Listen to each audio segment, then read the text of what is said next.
जय राधा माधवा कुंज विहारी जय राधा कुंज विहारी जय गोपी जन वल्लभा गिरिवरदारी जय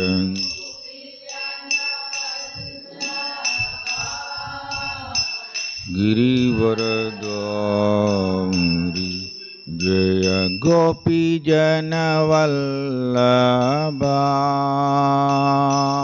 जय गिरिवरदारी जय गिरिवरदारी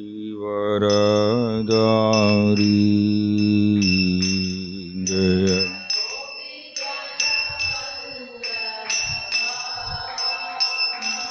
जय गिरिवरदारी जय गिरिवरदारी हे यशोदनन्दन व्रज जनरञ्जन यशोदन व्रज जनरञ्जन यशोदनन्दना व्रज जनरञ्जन यशोदन व्रज जनरञ्जन यमुनतीरावनचारी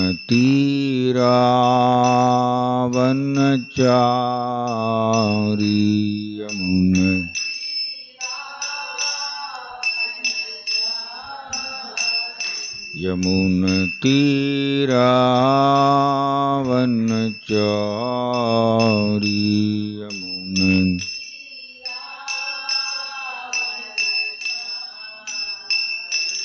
जय राधा माधवा कुंज विहारी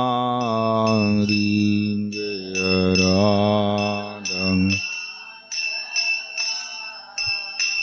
कुंज विहारी जय राधा माधवा कुंज विहारी जय राधा कुंज विहारी जय ओम Vishnupad Paramhans परिव्रजकाचार्य अष्टोत्तर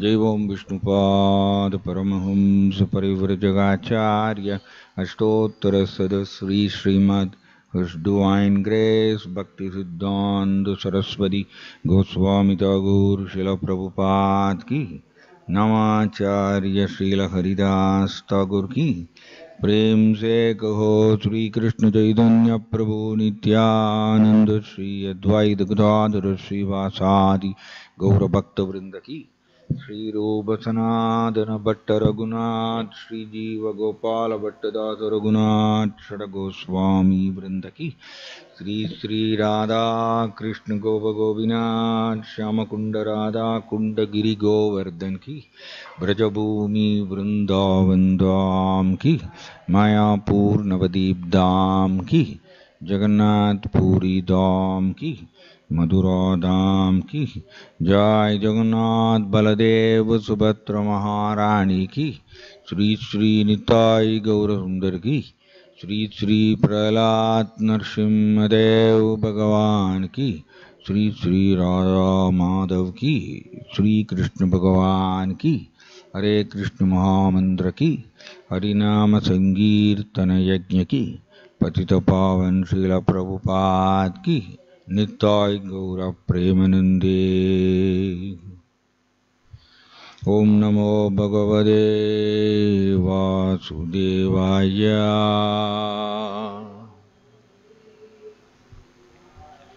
Om Namo Bhagavate Vasudevaya.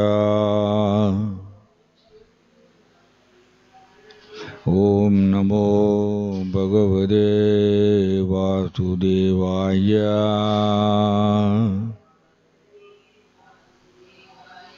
Narayanam Namaskrityam Naram Jaiva Narottamam Devim Saraswatim Vyasam Tado Jayam Udiraye.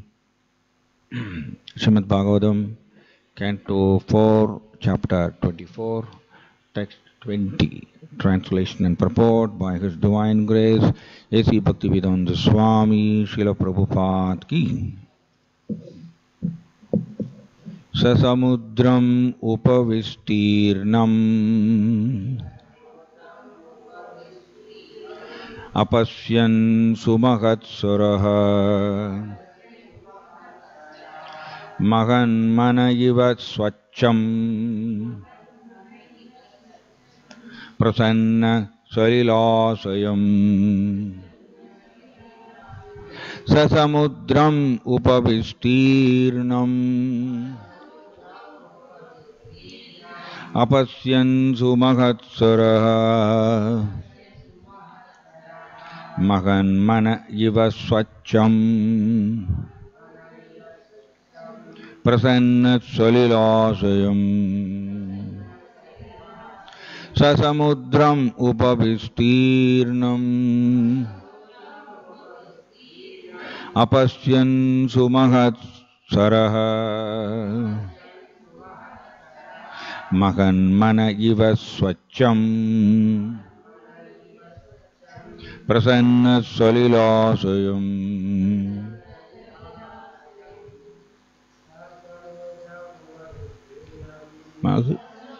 Upavistirnam apasyan sumahatsuraha mahan manayiva swacham prasanna salilasayam. Sasamudram upavistirnam apasyan sumahatsuraha mahan manayiva swacham prasanna salilasayam. Sasamudram upavistirnam apasyan sumahatsuraha mahan manayiva swacham prasanna salilasayam. Sasamudram upavistirnam apasyan sumahatsuraha mahan manayiva swacham prasanna salilasayam. Translation. While traveling, the Prachedas happened to see a great reservoir of water which seemed almost as big as the ocean. The water of this lake was so calm and quiet that it seemed like the mind of a great soul. And its inhabitants, the aquatics, appeared very peaceful and happy to be under the protection of such a watery reservoir. Purport. The word Sasamudram means near the sea. The reservoir of water was like a bay, for it was not very far from the sea. The word upa, meaning more or less, is used in many ways, as in the word upapati, which indicates a husband, more or less, that is to say, a lover who is acting like a husband. Upa also means greater, smaller, or nearer. Considering all these points, the reservoir of water which was seen by the Prachedas while they were traveling was actually a large bay or lake. And unlike the sea or ocean, which has turbulent waves, this reservoir was very calm and quiet. Indeed, the water was so clear that it seemed like the mind of some great soul. There may be many great souls, jnanis, yogis and bhaktas or pure devotees are also called great souls, but they are very rarely found. One can find many great souls amongst yogis and jnanis, but a truly great soul, a pure devotee of the Lord who is fully surrendered to the Lord is very rarely found. Samahatma Sudurlabhaha, Bhagavad Gita 7.19.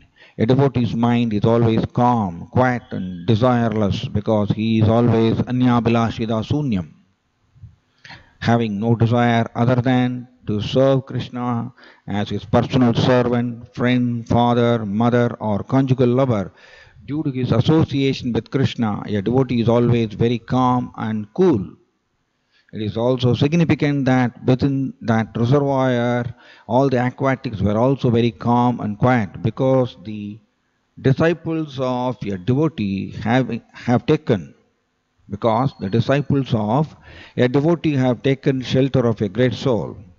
They become very calm and quiet and are not agitated by the waves of the material world. This material world is often described as an ocean of nescience. In such an ocean, everything is agitated. The mind of a great devotee is also like an ocean or a very large lake, but there is no agitation.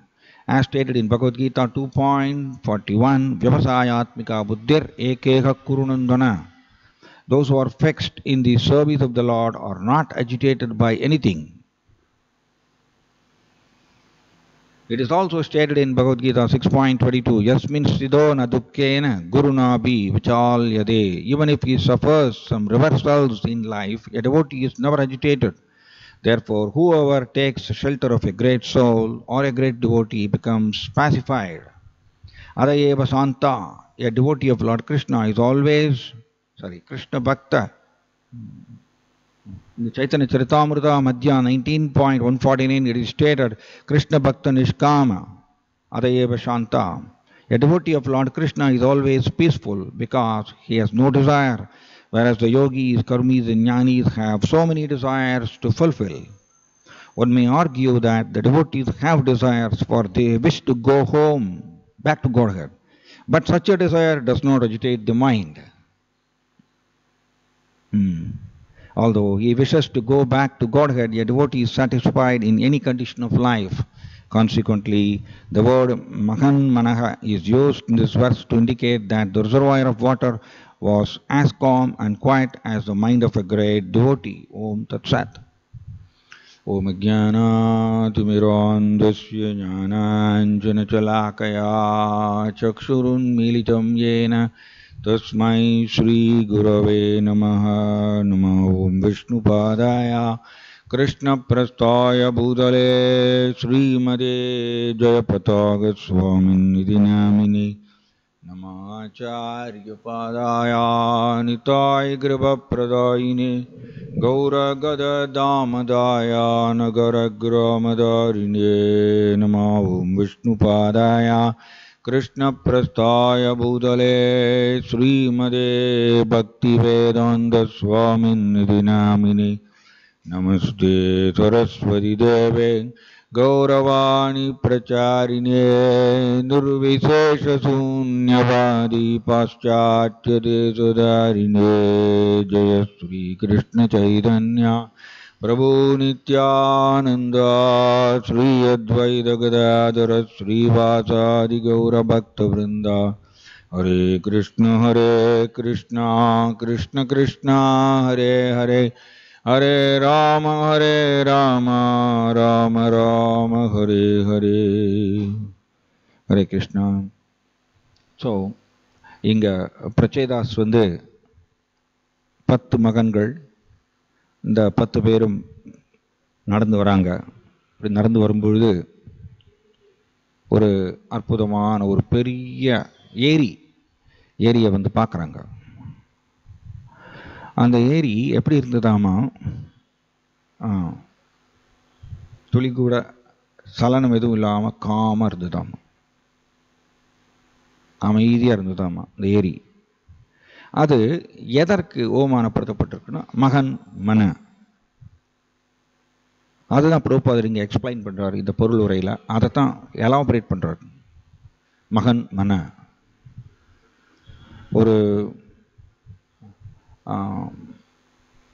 ஒரு பக்குவமான நபருடைய மனம் எவ்வாறு அமைதியாக இருக்குமோ அந்த மாதிரி இருந்ததாமா. So இதில் எப்படி சொல்லப்பட்டிருக்குன்னா, பல பல ஆன்மீகவாதிகள் இருக்காங்க, ஞானிகள் இருக்காங்க, யோகிகள் இருக்காங்க, கர்மயோகி இருக்கார் இல்லையா, அஷ்டாங்க யோகி, இவங்கெல்லாம் இருக்காங்க. ஆனால் ஒரு தூய பக்தர், பக்தி யோகி அப்படின்னா யாரை குறிக்கிறது? ஏன்னா பிரபுபாதர் எழுதியிருக்கார், தூய பக்தர் சமஹாத்மா சுதுர்லமா அப்படின்னு சொல்றாரு. அதுக்கப்புறம் அந்யாபிலாஷிதா சூன்யம், 2 மேற்கோள் இங்கே கொடுத்துருக்காரு. நம்ம எல்லோருமே பக்தி யோகி, பக்தி யோகத்தை பயிற்சி செய்கிறோம். ஆனால் தூய பக்தராக ஆகிற வரைக்கும் நம்மளுடைய மனம் கிளர்ச்சி அடையும். இதை ஹிஸ் கிரேஸ் சங்கர்ஷன் தாஸ் அதிகாரி பிரபுபாதருடைய நேரடி சீடர் ரொம்ப அருமையாக சொல்வார். அவர் அருமையான உதாரணம். பக்தி ரசாமிருத சிந்து. பக்தி ரசம்ங்கிறது அது ஒரு அமிர்தம் போன்றது. அது அமிர்தம் எப்படி இருந்ததாமா? சிந்து, கடல் அளவுக்கு இருந்ததாமா. அதுலேருந்து என்ன தெரியறது? பக்தியில் ஒருத்தர் ஆழமாக போயிட்டே இருக்கலாம், அதுக்கு லிமிட்டே கிடையாது.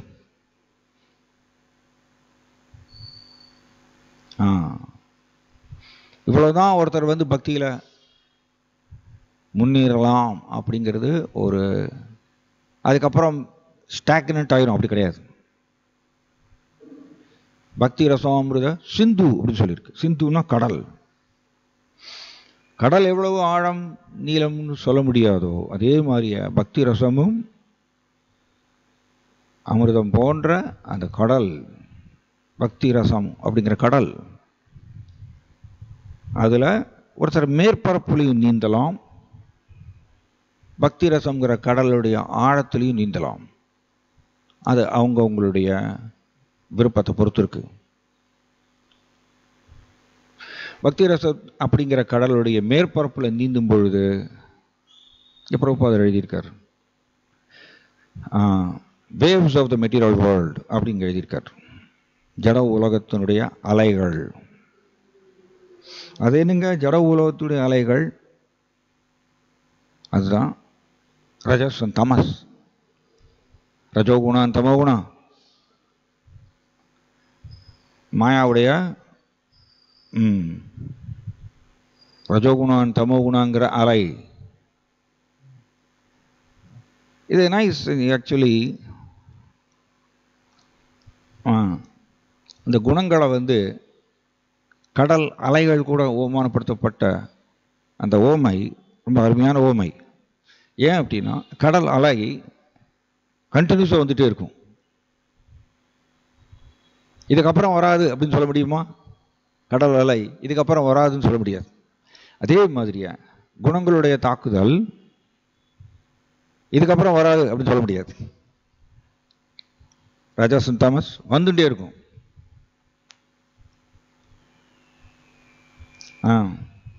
ரஜஸ் சத்துவம் தமஸ்சைவ தமஸ் சத்துவம் ரஜஸ்ததா. ரஜஸ் மேலோங்கி இருக்கும்பொழுது சத்வாவும் தமசும் அமுங்கி இருக்குமாமா. தமஸ் மேலோங்கி இருக்கும்போது ரஜஸ் அண்ட் சத்வா அமுங்கி இருக்கும். சத்வா மேலோங்கி இருக்கும்பொழுது ரஜஸ் அண்ட் தமஸ் அமுங்கி இருக்கும். இது இந்த பொருட்காட்சியில் இந்த ஜாயிண்ட் வீல் வைப்பாங்க. ஜாயிண்ட் வீலில் மேலே உட்காந்துருக்கவர் அடுத்த செகண்ட் கீழே வந்துடுவார், கீழே கூட டக்குன்னு அடுத்த செகண்ட் மேலே போயிடுவார். மாறி மாறி வந்துட்டே இருக்கும். அந்த மாதிரியே இந்த குணங்களும் 24 hours நம்மளை எல்லோரையும் தாக்கின்றே இருக்கும். சரி, அதுக்கு என்னதான் வழி? பக்தி ரசம்ங்கிற கடல் அதோட மேற்பரப்புல நீந்துறவருக்கு குணங்கள்ங்கிற அலை, ஜட குணங்கள் அப்படிங்கிற அலை, அதாவது ரஜஸ்தமஸ், அது கண்டினியூஸாக தாக்கிட்டே இருக்கும். அதனால தான் பக்தருக்கு அதாவது மேலோட்டமாக இருக்கக்கூடிய பக்தருக்கு இந்த மாதிரி சிந்தனையெல்லாம் வரும். எந்த மாதிரி சிந்தனை வரும்? அவர் எனக்கு வேண்டாதவர், இவர் எனக்கு வேண்டியவர், அவரை கண்டா எனக்கு பிடிக்காது, இவர் எனக்கு ரொம்ப சப்போர்ட் பண்ணுவார், அவர் எனக்கு ரொம்ப சாதகமாக நடந்து கொள்கிறாரு. இந்த மாதிரி சிந்தனையெல்லாம் பக்தி ரசம் மேற்பரப்பில், பக்தி ரசத்தினுடைய அந்த கடலுடைய மேற்பரப்பில் நீந்துறவருக்கு இந்த மாதிரி சிந்தனைகள்லாம் வரும். அந்த ரஜஸ்தமஸ்னால் உருவாகிறது. அதனால் அவர் மேலே எனக்கு காழ்ப்புணர்ச்சி, அவர் மேலே எனக்கு வெறுப்பு,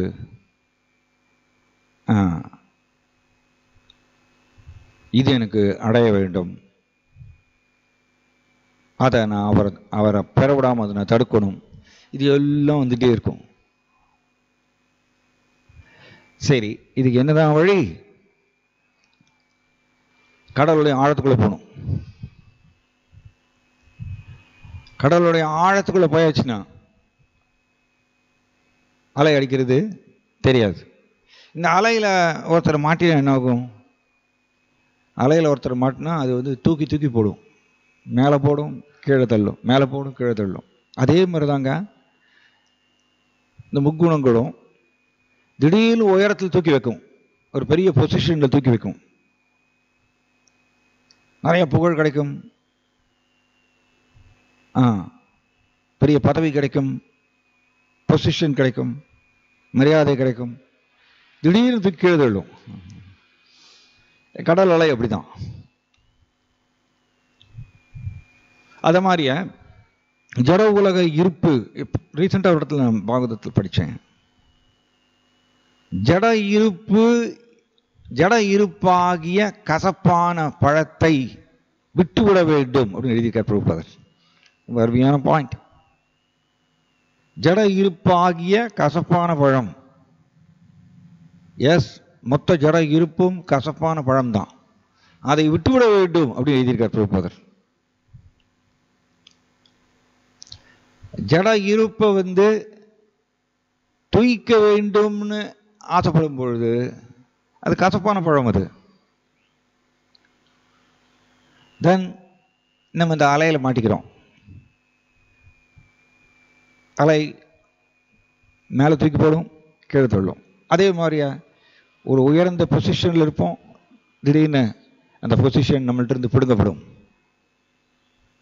அவர் ஒன்றுமே இல்லாத மாதிரி வருவார். அதனால ஒரு பக்தர் எப்படிப்பட்டவர்?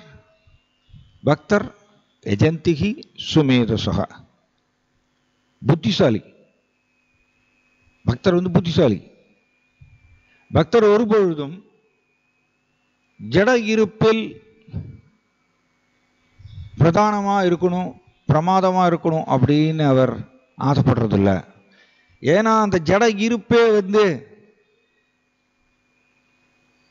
கடல் அலை சமானம். அதனால அது ஸ்டெடியா இருக்காது. அதான் ஒரு இடத்துல நான் படித்தேன். ரஜஸ் எப்படி தெரியுமா? ரஜஸ் அன்ஸ்டெடியாமா.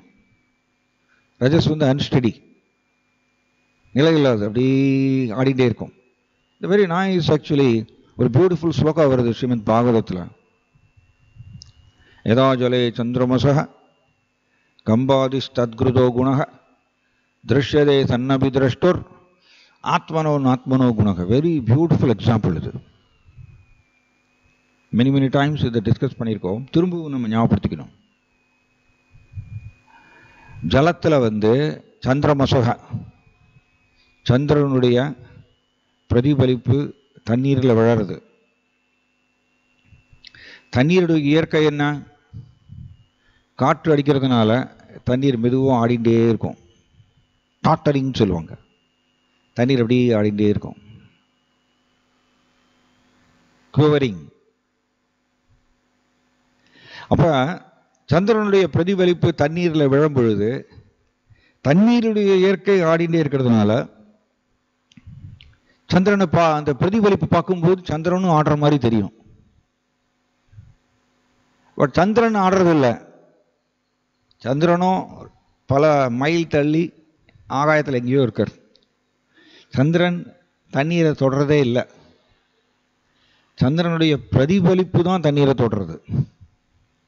பிரதிபலிப்பு தான் ஆடுகின்றது. ஏன்னா ஆடக்கூடிய தண்ணீருடைய இயற்கை ஆடிட்டே இருக்கும். ஒரு தொட்டியில் தண்ணி இருந்துன்னா நீங்க பாருங்க, கொஞ்சம் கூர்ந்து கவனிச்சு பாருங்க, ஆடிட்டே இருக்கும்.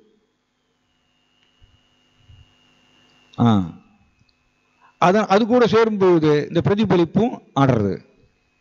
ஆனால் சந்திரன் ஆடுற மாதிரி தெரியறது. திருஷ்யதே சன்னபி திரஷ்டர் ஆத்மனோ குணக. ஆனால் சந்திரன் ஆடுறது கிடையாது. சந்திரன் ஸ்டடியாக இருக்கு. சந்திரன் பிரதிபலிப்பு தான் ஆடக்கூடிய தண்ணீர் தொடர்பு கொண்டது. அதே மாதிரியா திருஷ்யதே சன்னபி திரஷ்டர் ஆத்மனோ குணக. ஆத்மாவும் சந்திரன் மாதிரியே ஜடத்தை தொடரதே இல்லையாமா. ஜட உலகம் கூட தொடர்பே கொள்வதில்லை ஆத்மா. என்னங்க எப்படி சொல்றீங்க? ஜட உலகம் கூட ஆத்மா தொடர்பே கொள்றதில்லைன்னு சொல்றீங்க, இது எப்படி? அதான் உண்மை. ஆத்மாவுடைய பிரதிபலித்த உணர்வு, ரெஃப்ளெக்டட் கான்சியஸ்னஸ், பிரதிபலித்த உணர்வு தான் ஆடக்கூடிய முக்குணங்கள்.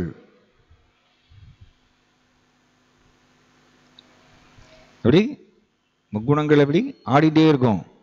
இங்கேயும் அதே தான் சொல்லப்பட்டிருக்கு. கடல் அலைக்கு ஓமானப்படுத்தப்பட்டிருக்கு முக்குணங்கள். முக்குணங்கள் ஆடிட்டே தான் இருக்கும். அதனுடைய இயல்பு அப்படிதான். முக்குணங்கள் ஸ்டடியா இருக்காது. அப்ப எப்பொழுதுமே அன்ஸ்டடியா இருக்கக்கூடிய முக்குணங்கள் கூட பிரதிபலித்த உணர்வு தொடர்பு கொள்றதுனால பிரதிபலித்த உணர்வு ஆடுகின்றது, பாதிக்கப்படுகின்றது முக்குணங்களால். ஆனா பார்க்கறதுக்கு ஆத்மா பாதிக்கப்படுற மாதிரியே தெரிகிறது. ஆத்மா பாதிக்கப்படுவதே இல்லை, ஆத்மா தொடர்பே கொள்வதில்லை.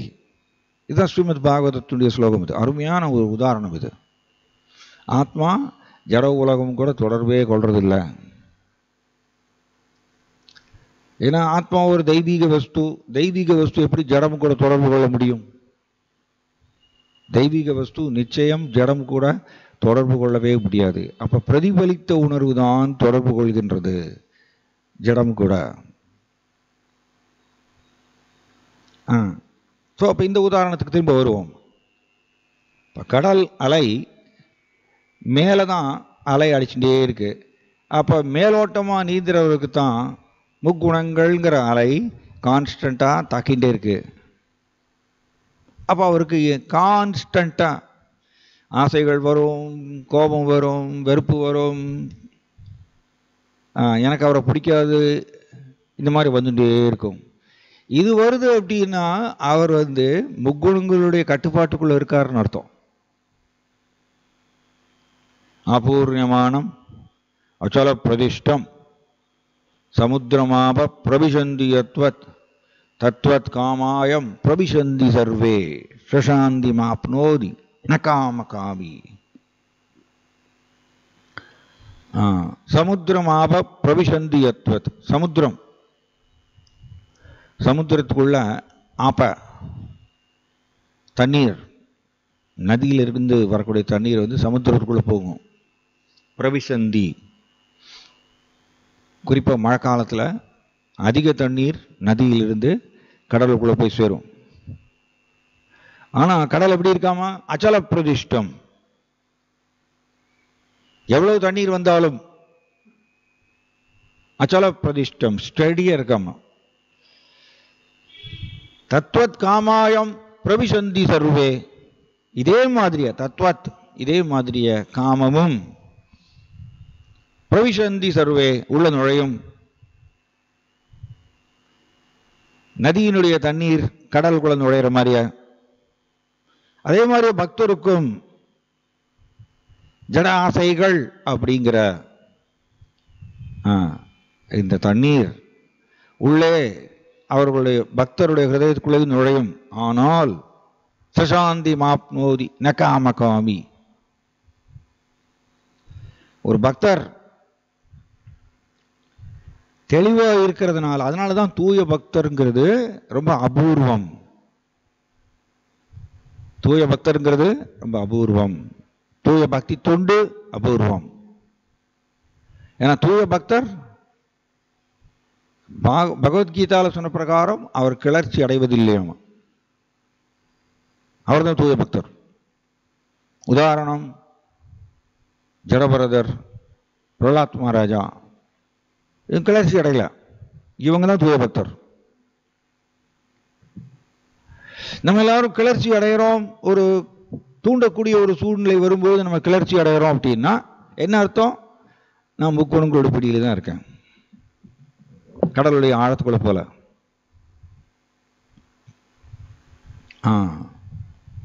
ஸோ தூய பக்தர் அவருக்கும் இந்த மாதிரிய ஜட ஆசைகள் அப்படிங்கிற தண்ணீர் ஹிருதயத்துக்குள்ள நுழைஞ்சாலும் அவர் அதனால் பாதிக்கப்படுவதில்லையாமா. ஏன்னா அதை பூர்த்தி செய்யணும்னு ஆசைப்பட்டா தானே அவர் பாதிக்கிறார். அவருடைய fixed in the service of the Lord அப்படின்னு சொல்லியிருக்கு. இங்கே அப்படி தான் இங்கே படித்தோம் நம்ம. அவர் சமஹாத்மா வாசுதேவ சர்வமிதி, சமஹாத்மா சுதுர்லபக.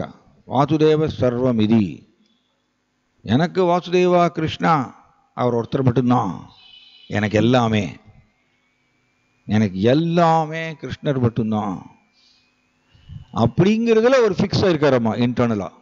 அவருக்கு வேற கிருஷ்ணரை தவிர்த்து, அதான் மெனி டைம்ஸ் டிஸ்கஸ் பண்ணியிருக்கோம். அந்நிய அபிலாஷிதா சூன்யம் அப்படின்னா, அந்நிய அப்படிங்கிறது எதை குறிக்கிறதுனா கிருஷ்ணரை தவிர்த்து, கிருஷ்ணரை தவிர்த்து மற்ற ஆசைகள், அது சூன்யம், ஜீரோவா இருக்கணுமாமா. இந்த நிலையை நாம் ஒரு பக்தர், ஒரு சாதகர், ஒரு பயிற்சியாளர் இந்த நிலையை அடையாத வரைக்கும் அவர் முக்குணங்களால் பாதிக்கப்படுவார். அதாவது வேற விதமா சொல்லணும்னா, பக்தி ரசம்ங்கிற கடல் அதனுடைய ஆழத்துக்குள்ள போனா மட்டும்தான் அவர் இந்த முக்குணங்கள்ங்கிற அலையிலிருந்து விடுவிக்கப்படுவார். அலை அடிச்சுட்டே இருக்கு கடலுடைய மேற்பரப்புல, அந்த இடத்துல இருந்தோம்னா அது தூக்கி தூக்கி தான் போடும். அந்த இடத்துல ஏன் இருக்கணும்? கடலுடைய ஆழத்துக்குள்ள போயாச்சுன்னா, ஒரு 50 மைல் ஆழத்துக்குள்ள போயாச்சுன்னா தென் அலை அடிக்கிறதே தெரியாது. கடல் அலை அடிக்கிறது அப்படிங்கிறதே தெரியாது. And his grace Sankarshan Das அதிகாரி ரொம்ப அருமையாக சொல்வார். ஓகே, கடலுடைய ஆழத்துக்கு போறார். ஆழத்துக்கு போனா என்ன, ஒன்று கடல் அலை இருக்காது, இன்னொன்று ஆழத்துக்கு போக போக போக என்ன கிடைக்கும்? விலை மதிப்பே இல்லாத பொருட்கள் கிடைக்குமா? முத்து, சிப்பி, பவழம், இது மாதிரி பெரிய பெரிய ரொம்ப காஸ்ட்லி அந்த ஐட்டம்ஸ் எல்லாம் கிடைக்குது கடலுடைய ஆழத்துக்குள்ள போக. அதே மாதிரிய ஒரு பக்தரும்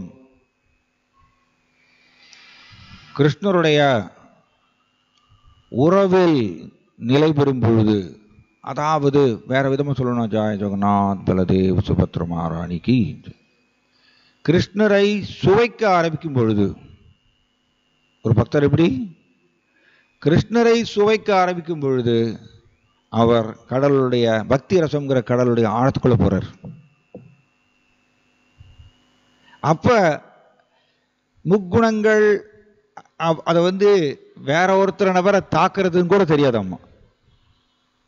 ஏன்னா இவரோ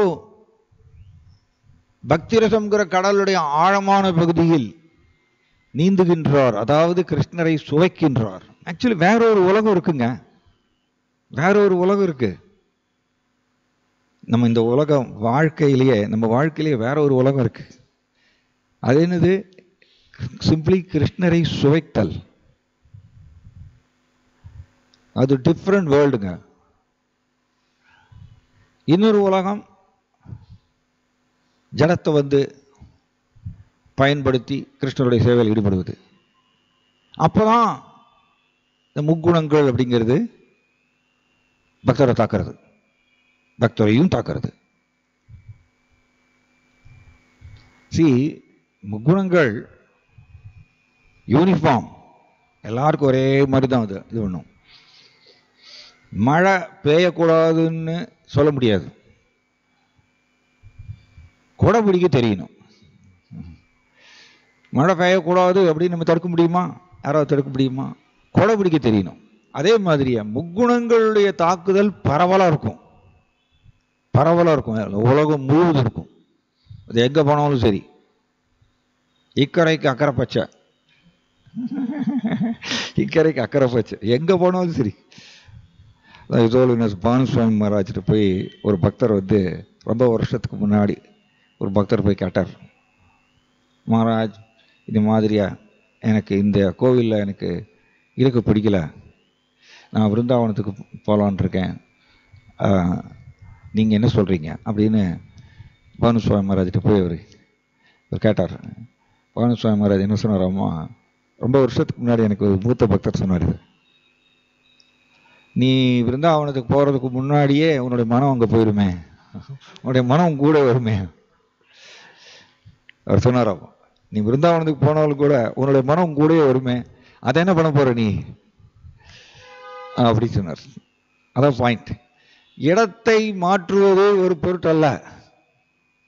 அதான் பிரபுபாதர் சொல்றார், it is not the doctor R the medicine R the place, but it is ultimately Krishna who is the master to do everything. Prabhupada லெட்டரில் எழுதுறார், டாக்டர் அல்ல, மருந்தல்ல, இடம் அல்லன்னு சொல்றாரு. ஏன் இடம் அல்லன்னு சம்மந்தம் இல்லாமல் சொல்ற மாதிரி இருக்கும் இந்த லெட்டர்ல.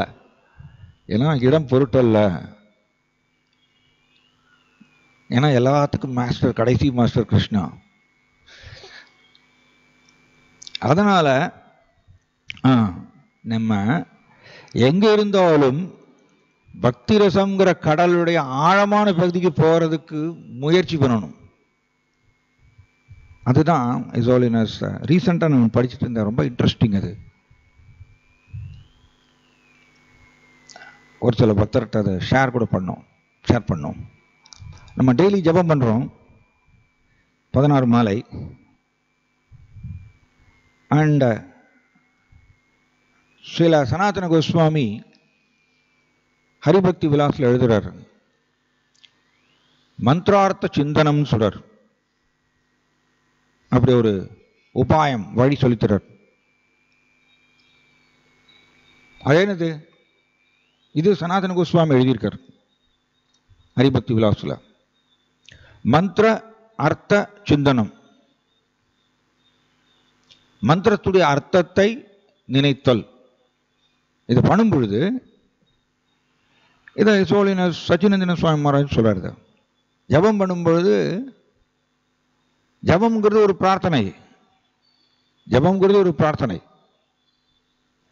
பிரார்த்தனை மனப்பான்மை இல்லைன்னா நாமம் தன்னுடைய கருணையை வழங்க மாட்டாராம். இதுக்கு பேர் தான் கடலுடைய ஆழத்தினுடைய பகுதியில் நீந்துறதுன்னு. கடலுடைய மேற்பரப்புல நீந்துறதுன்னு எப்படின்னா, ஜஸ்ட் ரவுண்ட்ஸை 16 மாலையை எண்ணிக்கையில் சீக்கிரம் பிடிக்கிறது. அதான் கடலுடைய மேற்பரப்பில் நீந்துறது. இதை செய்ய செய்ய என்ன ஆகுறதாமா, ரீசெண்டாக அதை படித்தேன். பக்தி வினோத் தாக்கூர் சொல்றார், ஹரிநாம சிந்தாமணியில் சொல்றார், பிரமாதான்னு சொல்றார். பிரமாதானா என்னவாமா? பிரமாதானா மேட்னஸ், பைத்தியக்காரத்தனம். அது என்னது பைத்தியக்காரத்தனம்? அவர் சொல்றார், ஸ்ரீல பக்திவினோத் தாக்கூர் இது ஹரிநாம சிந்தாமணியில் எழுதியிருக்கார். ஜபம் பண்ணும்பொழுது டெய்லி கிருஷ்ணரை கூப்பிடுறோம். ஏன்னா நாமும் கிருஷ்ணர் ஒன்றும் இல்லையா? கிருஷ்ணரை கூப்பிடுறோம். டெய்லி கிருஷ்ணரை கூப்பிட்டுட்டு அவமதிச்சோன்னா, அவமதிக்கிறதுன்னு என்னது? தூங்குறது மட்டும் இல்லை, ஜபம் பண்ணும்பொழுது மைண்டு ஓடுறது. ஜபம் பண்ணும் பொழுது வாயில் சொல்லி முடிக்கிறது, மனம் ஓடிட்டே இருக்கிறது, மனம் ஜலத்தை பற்றி நினச்சிட்டே இருக்கிறது. இது கிருஷ்ணரை அவமதி. தன் புகழ், பணம், வெற்றி, லாபம், இது மேலெல்லாம் அவருக்கு கவர்ச்சி ஏற்படுமாமா. அது காரணம், அவர் முழுமுதற் கடவுளாகிய கிருஷ்ணரை கூப்பிட்டுட்டு டெய்லி அவமரியாதை செய்யறதுனால இந்த மாதிரிய ஒரு இல்யூஷன் உருவாகிறது, பிரமாதம். அந்த பற்றுக்கள் எல்லாமே அவரோட ஹிருதயத்தை சூழ்ந்துருமாமா. அவரோட ஹிருதயத்தை சூழ்ந்து தான் அவர் பக்தி ரசம்ங்கிற கடலுடைய மேற்பரப்பில் தான் இருப்பார். அவரால் சுவைக்க முடியாது, கிருஷ்ணரை சுவைக்க முடியாது, நாமத்தை சுவைக்க முடியாது. பக்தருடைய லட்சணம் என்ன? பக்தருடைய லட்சணம் நாமத்தை சுவைக்க வேண்டும்.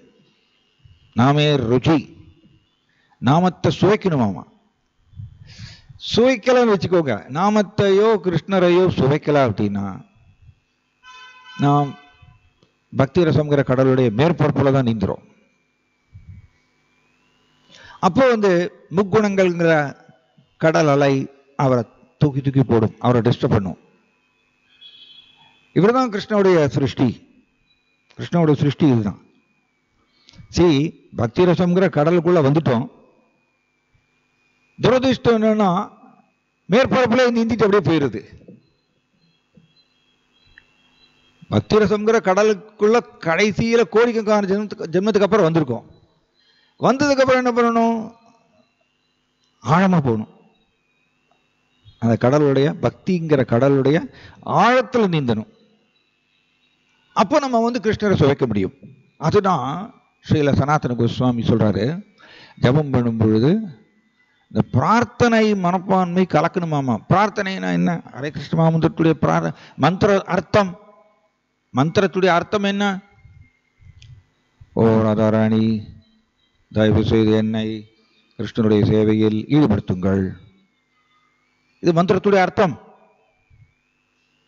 நம்ம ஸ்ரீ ஸ்ரீ ராதாஷ்டமி கொண்டாட போறோம் கொஞ்ச நாள்ல. பட் டெய்லி நம்ம ராதாஷ்டமி ராதாஷ்டமி அன்னைக்கு தான் ராதாராணியை நம்ம கொண்டாடணும்னு இல்லை, அவங்கள வழிபாடு செய்யணும் இல்லை. டெய்லி நம்ம எல்லாருமே ராதாராணிகிட்ட பிரார்த்தனை பண்றோம். என்ன பிரார்த்தனை? ஓ ராதாராணி, தயவு செய்து என்னை கிருஷ்ணனுடைய சேவையில் ஈடுபடுத்துங்கள். டெய்லி ராதாராணிகிட்ட நம்ம பிரார்த்தனை பண்றோங்க. அவ்வளவு டீப் கனெக்ஷன் இருக்கு நமக்கு எல்லாருக்கும் ராதாராணி கூட. ராதாஷ்டமி தொட்டு 300 வருஷத்துக்கு ஒரு நாள் தான் நம்ம ராதாராணியை நினைக்கணும். வருஷத்துக்கு ஒரு நாள் தான் ராதாராணிக்கு நம்ம அபிஷேகம் பண்ணணும், அவங்களுடைய தெய்வீக குணங்களை எல்லாம் நினைக்கணும் அப்படின்னு இல்லை. நம்மளுடைய பிரபுபாதர் நம்மளுக்கு எப்படி ஏற்பாடு பண்ணியிருக்காருன்னா, டெய்லி ஸ்ரீமதி ராதாராணிகிட்ட நம்ம கேட்குறோம், பிரார்த்தனை பண்ணுறோம். என்ன பிரார்த்தனை? ஓ ராதாராணி, தயவு செய்து என்னை கிருஷ்ணனுடைய சேவையில் ஈடுபடுத்துங்கள். இது மந்திர அர்த்தம். சிந்தனம், மந்திரார்த்த சிந்தனம், மந்திரத்துடைய அர்த்தத்தை நினைக்கணுமாமா. இது ஸ்ரீல சனாதன கோஸ்வாமி சொல்றார். அப்பதான் மந்திரம் புலப்படுமாமா. மந்திரமும் கிருஷ்ணரும் ஒண்ணு, ஹரே கிருஷ்ண மாமந்திரமும் கிருஷ்ணரும் ஒண்ணு. ஹரே கிருஷ்ண மாமந்திரம் சாமர்த்தியத்தினால பிடிக்க முடியாது நம்மளால. ஹரே கிருஷ்ண மாமந்திரம் கிருஷ்ணரும் ஒன்னா இருக்கிறதுனால மந்திரமும் அவர் புலப்படணுமாமா. பக்தருக்கு புலப்பட்டால்தான் வஸ்து சக்தின்னு சொல்லுவோம். மந்திரத்துக்குள்ள, ஹரே கிருஷ்ண மந்திரத்துக்குள்ள எல்லா கிருஷ்ணருடைய அத்தனை தெய்வீக சக்திகளும் உள்ளடங்கி இருக்கின்றது. மந்திரம் ஒரு பக்தருக்கு அவரே புலப்படணுமாமா. புலப்பட்டால் அந்த பக்தர் சுவைக்க முடியும். கிருஷ்ணனுடைய தெய்வீக குணநலன்கள் இது எல்லாத்தையும் அவர் சுவைக்க முடியும். அதுக்கு பேர் தான் கடலுடைய ஆழத்தில் நீந்துவது.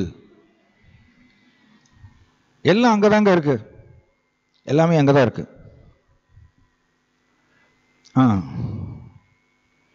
மந்திரமும் எப்படின்னா எக்ஸாக்டா கிருஷ்ண மாதிரி தான். கிருஷ்ணன் எப்படி என்னைய எந்த அளவுக்கு என்னை நம்புறையோ அந்த அளவுக்கு தான் உனக்கு என்னுடைய கருணை வழங்குவேன். அதே மாதிரி ஹரே கிருஷ்ண மந்திரமும் எந்த அளவுக்கு மந்திரத்துடைய அர்த்தத்தில் நாம் நினைத்து கொண்டு ஜபம் பண்றோமோ அதுக்கு பேர் தாங்க கடலுடைய ஆழத்தில் நீந்துவது. கடலுடைய ஆழத்தில் நீந்துறதா எங்கெங்க கடல் அப்படின்னு நம்ம நினைக்கக்கூடாது, அப்படி நினைக்கக்கூடாது. அதனுடைய விளக்கம் இதுதான். கடலுடைய ஆழத்தில் நீந்துறதுன்னா எவ்ரிடே நாம் ஸ்ரீமதி ராதாராணிகிட்ட பிரார்த்தனை வேணுங்க. பிரார்த்தனை இல்லாம ஜடக்கடலை யாரும் தொட முடியாது. என்ன பிரபுபாதர் சொல்லுவாரு, ஒரு பெரிய பிரம்மாண்டமான கடல்ல ஒருத்தர் விழுந்துட்டாரு. அவர் எவ்வளவுதான் நீச்சல் பயிற்சியாளராக இருந்தாலும் அவரை நீந்தி கடற்கரையை சேர முடியுமா? அவரே நீந்தி கடற்கரையை சேர முடியுமா? முடியாது. எவ்வளவுதான் பயிற்சியாளராக இருந்தாலும், எக்ஸ்பர்ட் பயிற்சியாளராக இருந்தாலும் அவர் சோர்ந்து போவார் இல்லையா? கைக்கு காலெல்லாம் சோர்ந்து போயிடும். ஏன்னா கடல் அவ்வளவு பிரம்மாண்டமானது. அப்ப மேல ஒருத்தர் ஹெலிகாப்டர்ல அவர் தூக்குவார். அதே மாதிரிதான் பிறப்பு இறப்புங்கிற பெருங்கடல், அதுல நம்ம எல்லோருமே தத்தளிச்சுட்டு இருக்கோம். பக்தர் கிருஷ்ணாட்ட ஸ்ரீமதி ராதாராணிகிட்ட பிரார்த்தனை பண்றார். ஓ ராதாராணி, இது பெரிய பியூட்டிஃபுல் டாபிக்ங்க இது. ஓ ராதாராணி, தயவு செய்து என்னை கிருஷ்ணருடைய சேவையில் ஈடுபடுத்துங்கள் அப்படின்னு என்ன அர்த்தம்? பிரபுபாதர் இடத்துல எழுதுறார். அதாவது என்னை மாயாவுடைய சேவையில் ஈடுபடுத்தாதீர்கள் அப்படின்னு அர்த்தம். தயவு செய்து என்னை மாயாவுடைய சேவையில் ஈடுபடுத்தாதீர்கள், கிருஷ்ணனுடைய சேவையில் ஈடுபடுத்துங்கள் ஓ ராதாராணி. ஏங்க இப்படி பிரபுபாதர் ஏன் இந்த மாதிரி அர்த்தம் கொடுத்தார்? ராதாராணி அவங்களுடைய நிழல் சக்தி தான் மாயா சக்தி. ஸ்ரீமதி ராதாராணியுடைய நிழல் சக்தி சாயா அவங்க தான் மாயா சக்தி. அதனால நான் மாயாவுக்கு சேவை செய்ய, மாயாவுடைய சேவையில் என்னை ஈடுபடுத்தாதீர்கள்ங்கிறது யார்கிட்ட போய் கேட்க முடியும்? ஸ்ரீமதி ராதாராணிகிட்ட தான் கேட்க முடியும். ஏன்னா ராதாராணியுடைய நிழல் சக்தி தான் மாயா சக்தி. ஸோ அவங்கள்ட்ட வேண்டுறோம், டெய்லி பிரார்த்தனை பண்றோம், தயவு செய்து. அப்ப பிரார்த்தனை கலக்கலன்னு வச்சுக்கோங்க. பிரார்த்தனை மனப்பான்மை கலக்கலன்னா எதற்குங்க மந்திரம் தன்னை புறப்படுத்த வேண்டும் அந்த பக்தருக்கு? எல்லோருமே பிரார்த்தனை செய்தாகணும் கிருஷ்ணாவிட்ட. ஸ்ரீமதி ராதாராணிகிட்ட கிருஷ்ணாட்ட பிரார்த்தனை செஞ்சே தீரணும். பிரார்த்தனை செய்யாம ஒருத்தரால ஜடக்கடலை தாண்ட முடியாது. அவர் எக்ஸ்பர்ட் நீச்சல் பயிற்சியாளர் இருந்தாலும் சரி, சாதாரண கடலையே தாண்ட முடியாது. அப்போ ஜட உலகம்ங்கிற பெருங்கடலை தாண்ட முடியுமா? இதுதான் ஒரு பக்தர், ஒரு மூத்த பக்தர் சொன்னார். ஜீவாத்மா தன்னுடைய முயற்சியினால இந்த பிறப்பு இறப்புங்கிற பெருங்கடலை தாண்டறதுக்கு முயற்சி பண்றது என்ன தெரியுமா? எப்படிப்பட்டதாமா? ஒரு சிறு குருவி தன்னுடைய சிறு அலகால கடலை உறிஞ்சு, கடல் தண்ணீரை உறிஞ்சி வற்ற வைக்கிறதுக்கு சமானம்னு சொல்லப்பட்டிருக்கும். இப்படி ஒரு மூத்த பக்தர் இது மாதிரி எக்ஸ்பிளைன் பண்ணார். ஒரு சிறு குருவி தன்னுடைய சிறு அழகால கடல் தண்ணியை உறிஞ்சி வத்த வைக்க முடியுமா? முடியாது. அந்த மாதிரியா ஒரு ஜீவாத்மா, ஒரு பக்தர் தன்னுடைய முயற்சியினால மாயாவை தாண்டது முடியாத காரியம், முடியவே முடியாது. அதனாலதான் ஆச்சாரியர்கள் நமக்கு இந்த மாதிரி சொல்லியிருக்காங்க, மந்திரார்த்த சிந்தனம். மந்திரத்துடைய அர்த்தத்தை நாம் நினைக்கணும் ஜபம் பண்ணும்போது. அதுக்கு பேர் நம்ம கடவுளுடைய ஆழத்தில் நீந்துறதுக்கு சமானம். தன் மந்திரம் திருப்தி அடைந்து தன்னை புலப்படுத்துவார். யாரும் மந்திரத்தை ஜடப்புலனால் பெற முடியாது. அதுக்கு பேர் தான் நபவேத் கிராஹ்யம் இந்திரியை. அத ஸ்ரீகிருஷ்ண நாமாதி. ஸ்ரீகிருஷ்ண நாமம் நபவேத் கிராஹ்யம் இந்திரியை. கிராஹ்யம் இந்திரியைனா ஜடப்புலன்களால் பெற முடியாது ஸ்ரீகிருஷ்ண நாமத்தை. நம்ம பிரார்த்தனை மனப்பான்மையோடு ஜபம் பண்ணும் பொழுது அதான் 2-3 விதத்தில் சொல்லுவார் சச்சிரஞ்சன சுவாமி மகாராஜ். ஒன்று நாமத்துக்கு சேவை செய்யக்கூடிய மனப்பான்மையாமா, அப்படி சொல்றார். நம்ம நாமத்தை ஜபம் பண்றோம்னா என்ன அர்த்தம்? நாமத்துக்கு சேவை செய்யறோம், அந்த மனப்பான்மை இருக்கணுமாமா. அதுதான் தயவு செய்து என்னை கிருஷ்ணனுடைய சேவையில் ஈடுபடுத்துங்கள். நாமத்துக்கு சேவை செய்யக்கூடிய மனப்பான்மையோடு ஜபம் பண்ணும்போது நாமும் திருப்தி அடைந்து தன்னை புலப்படுத்துவாராமா. இல்லைன்னா பிரார்த்தனை மனப்பான்மையோடு தயவு செய்து என்னை கிருஷ்ணனுடைய சேவையில் ஈடுபடுத்துங்க. நம்மளும் ஒரு பெரிய என்ன சொல்றது எக்ஸ்போர்ட், பெரிய பெரிய ஸ்டால்வர்ட்ஸே கீழே வராங்க. நம்ம சாஸ்திரத்தில் படிக்கிறோம், பெரிய பெரிய ஸ்டால்வர்ட் பீப்புள்ஸே மாயா ஒரு அடி அடிச்சு தன்னுடைய என்ன சொல்றது தன்னுடைய கைக்குள்ள அடக்கி வச்சிருவாங்க. நம்ம படிக்கிறோம் பிரகஸ்பதி தேவர்களுடைய குரு, தேவர்களுடைய குரு. சாதாரண விஷயம் கிடையாது. அப்ப எவ்வளவு ஆன்மீக தத்துவங்களை தெரிஞ்சு வச்சிருப்பார் பிரகஸ்பதி. அப்படிப்பட்ட பிரகஸ்பதியை தேவர்களுக்கு போதிக்கக்கூடிய குரு. அப்படிப்பட்ட பிரகஸ்பதியே தன்னுடைய பிரதர், தன்னுடைய சகோதரருடைய மனைவி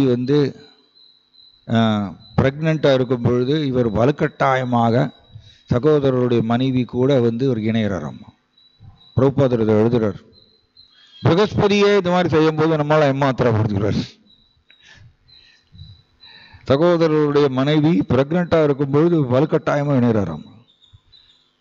அப்ப என்ன தெரிகிறது, எவ்வளவு பெரிய ஸ்டால்வர்ட்டா இருந்தாலும் ஒருத்தர் பெரிய எக்ஸ்பர்ட்டா இருக்கலாம், ஆனால் பணிவு மனப்பான்மையோடு இந்த பிரார்த்தனை கிருஷ்ணாட்டா ஸ்ரீமதி ராதாராணிட்ட தயவு செய்து என்னை கிருஷ்ணனுடைய சேவையில் ஈடுபடுத்துங்கள், மாயாவுடைய சேவையில் ஈடுபடுத்தாதீங்க அப்படிங்கிறது எவ்ரி டே நம்ம பிரார்த்தனைங்க. 1728 தடவை நம்ம சொல்றோம் அப்படின்னா 1728 தடவை பிரார்த்தனை பண்றோம். என்னை காப்பாத்துங்க, கிருஷ்ணனுடைய சேவையில் ஈடுபடுத்துங்க. இப்படி டெய்லி நம்ம பிரார்த்தனை பண்ணிட்டே இருந்தா தான் ஸ்ரீமதி ராதாராணி நம்மளுடைய பிரார்த்தனையை பார்க்குறாங்க. ஓகே, சின்சியரா இவர் பிரார்த்தனை பண்ணிட்டே இருக்கார், டெய்லி பிரார்த்தனை பண்ணிட்டே இருக்கார். தான் ஸ்ரீமதி ராதாராணி நம்மை மாயாவோட பிடியிலிருந்து விடுவிப்பாங்க. ஏன்னா அவங்களோட நிழல் சக்தி தானே மாயா சக்தி. அப்படிதான் பிரம்ம சமீதியில் சொல்லப்பட்டிருக்கு. தென் நம்மளை கிருஷ்ணருடைய சேவையில ஈடுபடுத்துவது ஸ்ரீமதி ராதாராணி தான், வேற யாரும் கிடையாது. ஏன்னா ஆராதிதோ நூனம் பகவான் ஹரிரீஸ்வர. பகவானுக்கு சேவை செய்யறதுல ஸ்ரீமதி ராதாராணியை ஈடுகட்டுறது யாரும் கிடையாதாம். யாரும் ஈடுகட்ட முடியாதாம். அதனால் ஜீவாத்மாக்கள்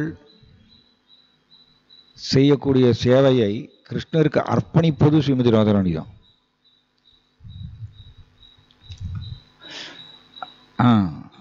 அதனால் அவங்க தான் அனுமதிக்கிறாங்க கிருஷ்ணருடைய சேவைகளை நம்மளை ஈடுபடுத்துவதற்கு. அவங்க அனுமதிக்கலைன்னா ஒன்றும் பக்கத்திலே போக முடியாது. ஸோ இதுதான் கடலுடைய ஆழத்தில் நீந்துவது. இதை நம்ம செய்யும் பொழுது மந்திரத்துடைய அர்த்தத்தை அது சச்சினந்தன சுவாமி மகாராஜ் சொல்றார் எப்படின்னா, relentlessly we should try this அப்படின்னு சொல்றார்.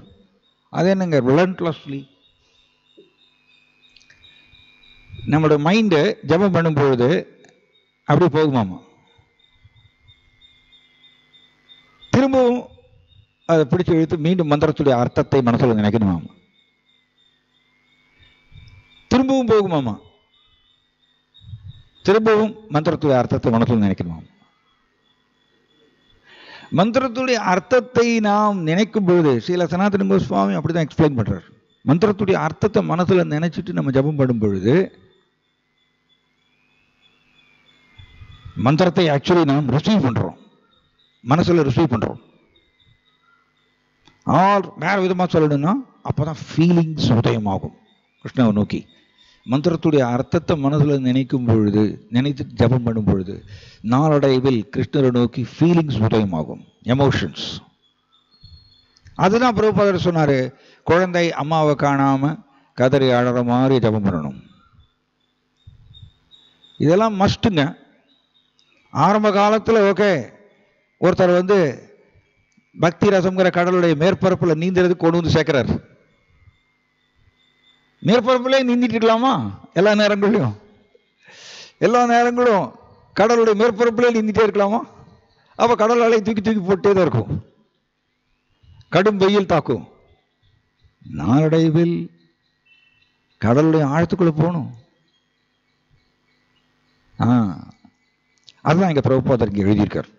ஒரு பக்தர் எப்படி, a devotee's mind is always calm, quiet and desireless, because he is always anyabhalashita sunyam, having no desire other than to serve Krishna. இதுதாங்க பக்தருடைய கடலுடைய ஆழத்தில் நீந்துறதுன்னு. ஆரம்பத்தில் நம்ம பக்தியை எடுத்து பயிற்சி செய்யும் பொழுது ஆசைகளோடு செய்வோம். பட் நாளடைவில் மாறணும். அதாவது வேற விதமா சொல்லணும்னா, கிருஷ்ணரை சுவைக்கலைன்னா ஜடத்தை சுவைப்பதற்கு நாம் கட்டாயப்படுத்தப்படுவோம். அப்படிதான் நாம் எதையாவது சுவைக்க வேண்டும். நம்மளுடைய நிலை அதுதான். ஒன்னா ஜடத்தை சுவைக்கணும், இல்லைன்னா கிருஷ்ணரை சுவைக்கணும். இதான் சச்சினந்தன சுவாமி ரொம்ப அருமையா சொல்வார். நாமத்துல அவ்வளவு அமிர்தம் இருக்கு, ஆனால் அந்த அமிர்தத்தை நாம் சுவைக்கணும்னா மனம் இன்வால்வ் ஆகணுமாமா. மனம் இன்வால்வ் ஆகாம, மனம் ஈடுபடாம நாமத்தை சொன்னாலும் அந்த அமிர்தத்தை நாம் சுவைக்க முடியாதாம். நாமும் தன்னை புலப்படுத்த மாட்டார். அதாவது வேற விதமா சொல்லணும்னா, தெய்வீக ஆனந்தத்தை நாம் எல்லோரும் தெய்வீகமானவர்கள். ஆத்மா தெய்வீக வஸ்து. தெய்வீக ஆனந்தத்தை நாம் சுவைக்கலன்னா நிச்சயம் ஜட சந்தோஷத்தை, வார்த்தையை கவனிக்கணும், ஜட சந்தோஷம்தான். ஜட சந்தோஷத்தை சுவைப்பதற்கு உந்தப்படுவோம். இதெல்லாம் கொள்கைங்க, இதெல்லாம் நம்ம மாற்ற முடியாது. அதனால ஒரு பக்தர் இங்க சொல்லியிருக்கார் பிரபுபாதர், one may argue that the devotees have desires for they wish to go home back to Godhead, but such a desire does not agitate the mind. The important point பிரபுபாதர் எழுதியிருக்காருங்க. ஒருத்தர் ஆர்கியூ பண்ணலாம், பக்தருக்கு ஆசை இருக்கே, கோலோக பிருந்தாவனத்துக்கு போகணும் ஆசை இருக்கு, ஆனால் அந்த ஆசை அவருடைய மனதை கிளர்ச்சி செய்யாதுன்னு சொல்றார். ஏன்னா அது என்னுடைய இயல்பான நிலைங்க. நல்லா புரிஞ்சுக்கணும்.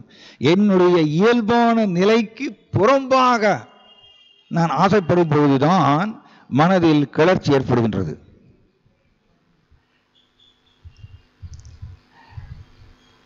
நான் கோலோக பிருந்தாவனத்துக்கு போறது ஆசைப்படுறது என்னுடைய இயல்பான நிலை தான். அதுக்கு புறம்பான ஒரு ஆசை இல்லை அது. அதனால கிளர்ச்சி வராது. அம்மா பிரபுபாதர் எழுதியிருக்கார், மனசுல கிளர்ச்சி வராது. அதனால நமக்கு எல்லாருக்கும் இது நம்ம கொஞ்சம் புரிஞ்சுக்கணும். சும்மா இதுதான் சச்சிதானந்த சுவாமி மகாராஜ் ரொம்ப அருமையாக சொல்லுவார். எப்படின்னா, அதிகாலை எழுந்திரிச்சாச்சு, குளிச்சாச்சு, திலகம் போட்டாச்சு, தோத்தி கட்டியாச்சு, மங்களாரத்தி அட்டன் பண்ணியாச்சு, சம்சாரதாவா பாடியாச்சு சொல்றாரு அவர். சம்சாரதாவா பாடியாச்சு, அவர் நரசிம்ம பிரணாமம் பாடியாச்சு, துளசி ஆரத்தி பாடியாச்சு. ஓகே, சடங்கு மாதிரி பண்ணிடுவோங்க, எல்லாத்தையும் சடங்கு மாதிரி பண்ணிடுவோம். அப்புறம் ஜபம் மாலை எடுத்து பிடிக்கிறோம். ஹரே கிருஷ்ண ஜபம் பண்ணும்போது நோ டேஸ்ட் எடுத்துக்கிறோம். டேஸ்ட் எதுவும் இல்லை. அது காரணம் என்னன்னா, நம்ம வெறும் எல்லாத்தையுமே சடங்கு மாதிரி பண்ணிடுவோம். அதனாலதான் கடவுளுடைய ஆழத்தில் நீந்திருக்கிறது முக்கியம். சடங்கு மாதிரி பண்றதை விட்டுட்டு நம்மளுடைய ஹரே கிருஷ்ண மந்திரம் 16 மாலையும் சடங்கு மாதிரி ஆயிருங்க. நாளடைவில் விட்டா கவனிக்கலைன்னா சடங்கு மாதிரி ஆயிரும். அப்போ சுவைக்க முடியாது. கொள்கை என்ன? கிருஷ்ணரை சுவைக்கலன்னா ஜலத்தை சுவைக்கிறதுக்கு நாம் ஆசைப்படுவோம். அதனால இங்க ஒரு பக்தருடைய மனம் எப்படியாமா கிளர்ச்சி அடைவதே இல்லைன்னு நீங்க படிக்கிறோம். ஏன்னா பக்தர் தனக்குள்ளே கிருஷ்ணரை சுவைக்கின்றார், கிருஷ்ணரை சுவைக்கிறார். அதனால ஜடத்தை சுவைக்கணுங்கிற ஒரு ஆசை இல்லாததுனால அவருக்கு கிளர்ச்சி கிடையாதம்மா. இதை இண்டிவிஜுவலா அவங்க தாங்க. ஒரு பக்தர்கிட்ட பேசிட்டு இருந்தோம், இதை ஏன் மாஸ் லெவல்ல கொண்டு வரலாம் இல்லையா? கிருஷ்ணரை சுவைப்பதுங்கிறத ஒரு மாஸ் லெவல்ல ஒரு சிஸ்டம் போட்டு கொண்டு வரலாமே? முடியாது, முடியாது. அது இண்டிவிஜுவலா தான் அவங்க பண்ணணும். மாஸ் லெவல்ல நீங்க என்ன பண்ணலாம்? எல்லாரையும் கொண்டு பக்தி ரசம்ங்கிற கடலுடைய மேற்பரப்புல இறக்கலாம். எல்லாரும் நீந்துங்க அப்படி சொல்லிட்டு கடலுடைய மேற்பரப்புல கொண்டு விடலாம். அதுதான் mass level breaching. Mass level breaching. எல்லாரையும் கூட்டிட்டு ஜெபம் பண்ணுங்க, ஹரே கிருஷ்ணா ஜெபம் பண்ணுங்க, கலியுக தர்மம், பாகவதம் படிங்க, பகவத்கீதா படிங்க அப்படி சொல்லி கடலுடைய மேற்பரப்புல கொண்டு விடலாம். அவங்க நீந்துறாங்க. பட் அகைன் கடலுடைய ஆழத்துக்குள்ள போறது உங்களுடைய இண்டிவிஜுவல். கிருஷ்ணரை சுவைப்பதுங்கிறது மாஸ் லெவல்ல கொண்டு வர முடியாது. அது அவங்க இண்டிவிஜுவலா தான் ஒர்க் பண்ணணும். இது நம்ம பண்ணலைன்னா நம்ம தான் சஃபர் பண்ணுவோம். இத ஹிஸ் ஹோலினஸ் கதம்ப காணன சுவாமி மகாராஜ் ரொம்ப அருமையா சொல்றாரு. பக்தியை பெற்றால் அவர் சொல்றார்,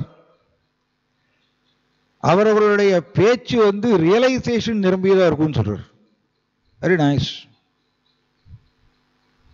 பக்தியை பரவலன்னு வச்சுக்கோங்க, அவர்களுடைய பேச்சு எப்படி இருக்குமாமா? ஜஸ்ட் கட்டிங் அண்ட் பேஸ்டிங் தான். ஜஸ்ட் பொருள் ஒரு எடுத்து படிச்சுட்டு அப்படி எடுத்து சொல்றது. ஸோ நம்ம எல்லோரும் கிருஷ்ணரை சுவைக்க வேண்டியவர்கள். அதுக்கு தான் கிருஷ்ணாவும் அன்லிமிட்டட் அமிர்தம் நிரம்பியவர் இருக்கார். கிருஷ்ண கதாமிருதா, அதான் அர்த்தம். கதாமிருதம், கதாமிருதம். அவருடைய புகழ் லீலைகள் அமிர்தம் போன்றது. நம்ம சுவைக்க வேண்டியவர்கள்.